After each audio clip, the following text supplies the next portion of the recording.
महिला आरक्षण बिल को लेकर सियासत तेज हो गई है। अखिलेश यादव ने इस मुद्दे पर केंद्र सरकार पर निशाना साधा है। समाजवादी पार्टी प्रमुख अखिलेश यादव ने कहा कि ये एक खुफिया लोगों की गुप्त योजना है। उन्होंने स्पष्ट किया कि उनकी पार्टी महिला आरक्षण के खिलाफ नहीं है, लेकिन जिस जल्दबाजी में इसे लाया जा रहा है वो उसके विरोध में है। अखिलेश यादव ने कहा कि यदि जनगणना होगी तो देश जातिगत जनगणना की मांग करेगा और जातिगत जनगणना होने पर आरक्षण की मांग भी बढ़ेगी। उनका आरोप है कि सरकार इन मुद्दों से बचना चाहती है। उन्होंने ये भी कहा कि ये कदम पीड़ित दलित, मुस्लिम और अति पिछड़ों वर्गों के हितों के खिलाफ है।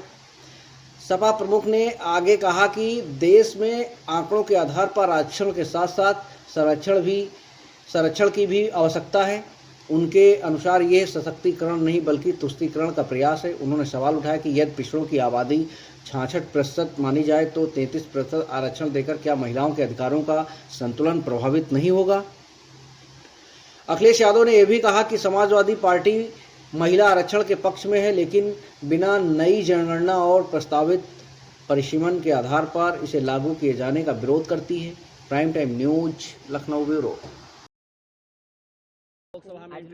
देखिए, ये खुफिया लोगों की गुप्त योजना है और महिला आरक्षण के खिलाफ नहीं है, लेकिन जो जल्दीबाजी है, जिस तरीके से लाया जा रहा है उसके खिलाफ है। जनगणना होगी तो देश जाति जनगणना मांगेगा, जाति जनगणना होगी तो देश आरक्षण मांगेगा। ये सबसे बचना चाहते हैं लोग। ये पीड़ित दलित, मुस्लिम, पिछड़ा, आदि आबादी सबके खिलाफ लोग हैं। जहां देश में अगर हम आंकड़े देखें तो संरक्षण की ज़्यादा ज़रूरत है आरक्षण के साथ साथ, और ये सशक्तिकरण नहीं है, ये तुष्टीकरण के लिए है।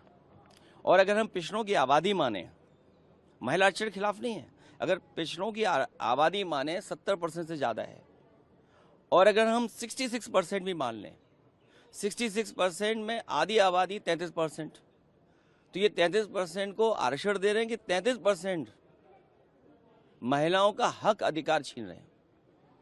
तो अखिलेश जी, आपका ऑब्जेक्शन, आप लोगों का क्या ऑब्जेक्शन? महिला आरक्षण पक्ष में है, लेकिन जिस तरीके से और डिलिमिटेशन जनगणना ना हो करके 2011 को लेकर के, क्योंकि जनगणना होगी तो जाति जनगणना मांगी जाएगी, जाति जनगणना होगी तो सही आंकड़े आएंगे। अगर हम 1/3 बोल रहे हैं, 33% बोल रहे हैं, तो ये आंकड़े का सवाल है ना। तो आंकड़ा कैसे सही होगा?